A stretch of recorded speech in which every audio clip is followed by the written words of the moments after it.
Assalamualaikum warahmatullahi wabarakatuh. Perkenalkan, nama saya Ana Aisyah dengan NIM 3002021. Di sini saya akan membacakan PowerPoint dari bisnis plan saya. Saya akan memperkenalkan rekan-rekan saya, yaitu saya sebagai manajer keuangan, lalu ada Anora Ulandari sebagai manajer pemasaran, lalu ada Alena Rizky Azaha sebagai manajer personalia, lalu ada Ultria Melanie Putri sebagai manajer operasional, lalu ada Dea Permata Surya sebagai direktur. Baik, sebelumnya perkenalkan dulu, nama perusahaan saya dan rekan-rekan saya adalah Oxford Souvenir. Apa sih itu?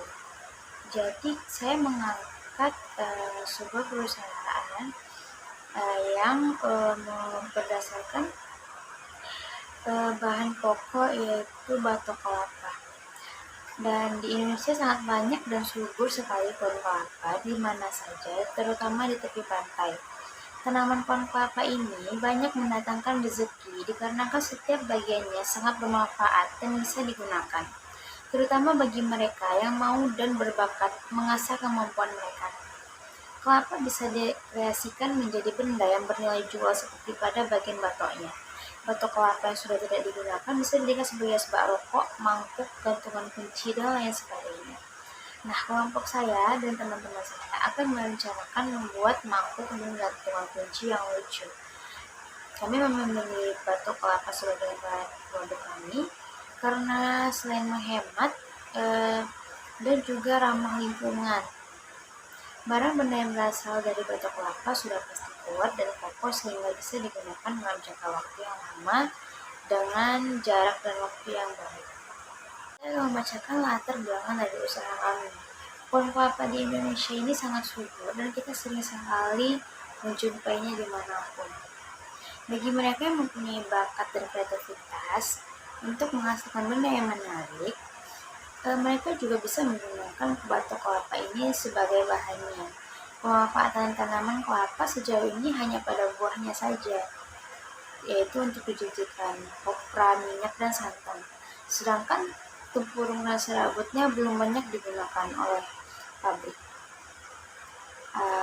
Atau ya serabutnya hanya digunakan untuk membakar atau memakan ikan dan ayam. Konsumsi kelapa yang tinggi menghasilkan limbah tempurung yang juga tidak sedikit di masyarakat. Limbah kelapa ini menghasilkan produk dengan nilai yang tinggi. Batok kelapa yang tidak digunakan lagi sebelumnya dibuat sebagai mangkuk dan mainan kunci akan memiliki keunggulan yang bagus. Proses pembuatan yang alami serta yang paling penting adalah mengurangi limbah dari tempurung dan mengurangi pembelian mangkuk plastik. Visi dari usaha pengelolaan batok kelapa ini menjadi mainan kunci dan mangkok adalah untuk menciptakan produk-produk yang unik, berkelanjutan, dan berkualitas tinggi yang mengedepankan pemanfaatan bahan baku lokal. Kami berkomitmen untuk mempromosikan keberlanjutan lingkungan dengan mengurangi limbah dan menciptakan peluang ekonomi bagi masyarakat setempat. Melalui visi ini, kami ingin menciptakan produk yang dapat memberikan manfaat ganda, yaitu meningkatkan kesejahteraan masyarakat lokal sama memberikan kontribusi politik ke lingkungan. Misi utamanya adalah untuk mengolah batok kelapa menjadi mainan kunci dan mangkok inovasi estetis yang sangat bermanfaat. Ada strategi dari perusahaan, yaitu harus mencakup aspek produksi, pemasaran, dan keberlanjutan. Pertama, dalam hal produksi, perusahaan harus berfokus pada inovasi dan efisiensi untuk mengembangkan teknik pengolahan yang lebih baik dan lebih cepat, serta meningkatkan desain produk menjadi kunci. Yang kedua, harus mencakup pendekatan yang berkelanjutan dan berkesinambungan. Menjadi kerjasama dengan toko-toko lokal dan toko online adalah hal yang penting untuk mencapai pasar yang lebih luas. Dan bisa juga memanfaatkan platform dan e-commerce untuk mempromosikan produk-produk yang kita punya. Terakhir, untuk menjalankan bisnis ini, perlu memperhatikan aspek lingkungan dan sosial. Mendukung inisiatif daur ulang dan program sosial di komunitas lokal adalah cara untuk mencapai keberlanjutan lingkungan dan sosial. Adapun kegunaannya, yaitu pertama sebagai aksesoris dan sebagai hiasan, atau bisa juga untuk menyimpan penyimpanan yang kecil ya. Lalu sebagai souvenir atau oleh-oleh unik dari khas atau daerah penghasil batok kelapa. Keunggulannya yang pertama itu ramah lingkungan karena menggunakan bahan baku limbah dari pengolahan kelapa. Yang kedua, tahan lama dan kuat karena batok kelapa bersifat keras dan tahan terhadap benturan. Yang ketiga, mudah dibentuk dan diukir sehingga dapat diukur dalam berbagai bentuk dan desain yang menarik. Kalau keunikannya, setiap produk memiliki warna-warna yang unik karena berasal dari bahan baku yang alami.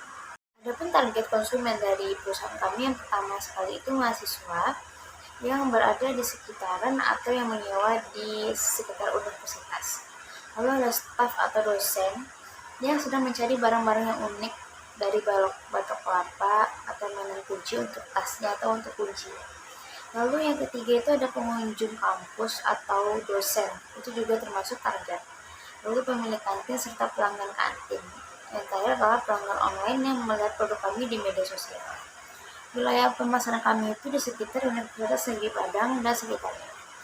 Situasi persaingan memang bukan satu-satunya yang ada, tetapi kami berusaha untuk memberikan hal lebih baik daripada yang lainnya dengan harga yang bersahabat. Untuk media promosinya, rencana pemasaran untuk media promosi untuk bersahabat ini adalah membuat website atau media sosial untuk mempromosikan produk kerajinan ini.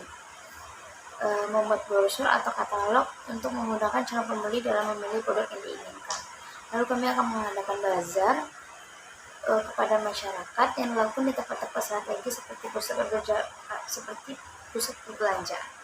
Di sini kita bisa melihat rencana anggaran biayanya, yaitu materi-material yang dibutuhkan, lalu sudah ada biayanya bisa dilihat. Lalu juga ada biaya variabelnya, ini untuk bahannya juga ya, alatnya juga, dan kebutuhannya juga.